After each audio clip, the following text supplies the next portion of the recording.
Hello to all fans of solo leveling. Let's dive together into the story of episodes 10, 11, and 12 and find out what awaits our heroes. Episode 10 begins with a conversation between Sung Jin-Woo and Lee Joo-hee. The girl admits she has decided to quit being a hunter. Jin-Woo respects her decision, and they part ways. Later, Jin-Woo meets with a representative from the Hunters Association, who warns him to stay vigilant.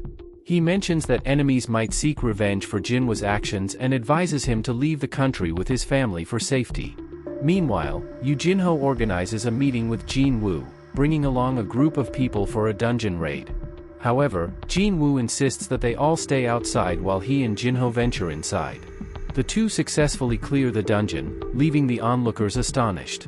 Jin-Woo and Jin-ho continue their streak of victories in dungeons, defeating monsters one after another. With each battle, Jin-Woo's powers and skills grow significantly. At some point, Jin-Woo receives a new quest related to changing his class. As his achievements pile up, news of his victories spreads quickly.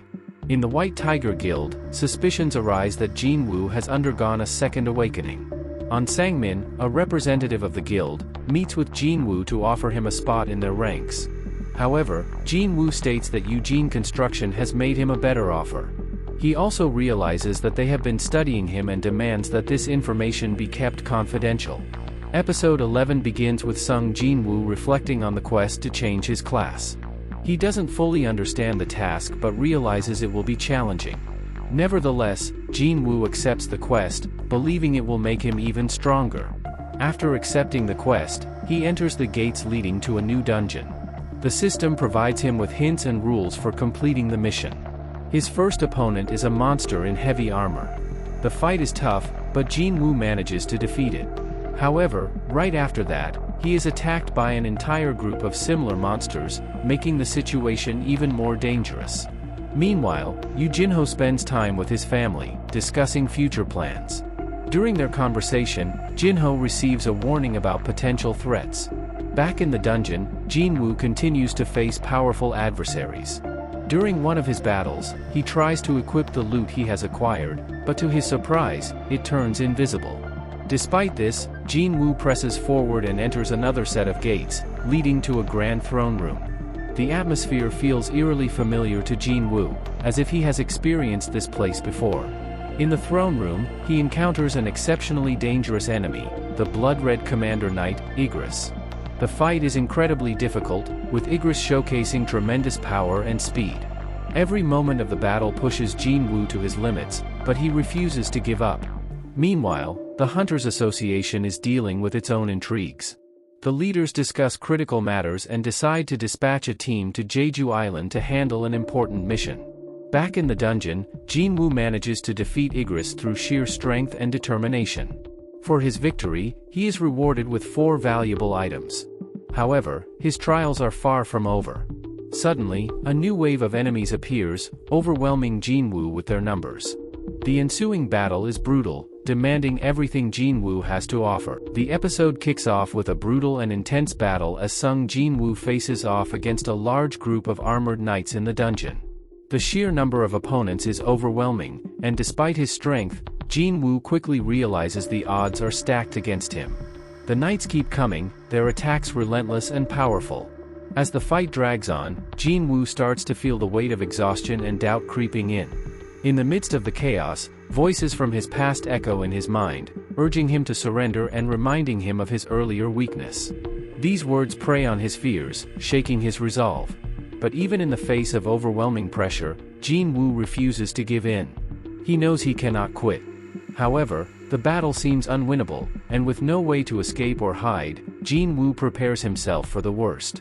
Just as he feels the battle is about to end, the system steps in, issuing a penalty for failing the training and transporting Jin-Woo to a new area for an unexpected trial. This new trial pits him against another formidable monster. Despite the shock of the sudden relocation, Jin-Woo adapts quickly, facing the monster head-on. The battle is grueling, but he manages to defeat his opponent and, in the process, restores his strength. With newfound energy, Jin-Woo takes advantage of his rewards to upgrade his gear and purchase a new weapon. Feeling more confident, he returns to the dungeon, determined to finish what he started. This time, he faces the armored knights again. But as the battle continues, he begins to piece together a crucial detail. It's not just the knights causing all this chaos, but the mages who are summoning them. With this realization, Jin-Woo shifts his strategy. Instead of fighting the knights directly, he targets the mages. After a tense series of battles, he manages to take them down one by one.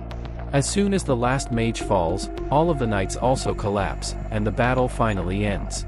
Jin-Woo breathes a sigh of relief, victorious but exhausted. The system congratulates him on completing the quest, notifying him that his next step is to change his profession. The system offers him the chance to become a necromancer. Jin-Woo is hesitant. He's not sure if that's the right path for him, as necromancy isn't something he particularly wants. After some deliberation, he decides to accept the offer, but to his surprise, the system bypasses the necromancer path due to his extraordinary abilities and assigns him the title of Shadow Lord instead. This new profession comes with even greater powers, including the ability to raise the dead. Jin-Woo experiments with this new power, using it to revive the fallen knights. But he doesn't stop there. He sets his sights on Igris, one of the strongest knights he's ever faced. He attempts to awaken Igris, and with sheer will and power, he succeeds. Igris, once a fierce enemy, now kneels before Jin-Woo, acknowledging him as the Shadow Lord. This marks a turning point in Jin-Woo's journey, signaling the completion of this phase of his adventure. His newfound power is formidable, and he realizes that with his army of revived knights, he can take on even greater challenges ahead. Jin-Woo's journey is just beginning, and the future promises even more action-packed moments. As always, be sure to subscribe to the channel, like the video, and hit the bell so you don't miss any of the exciting upcoming episodes.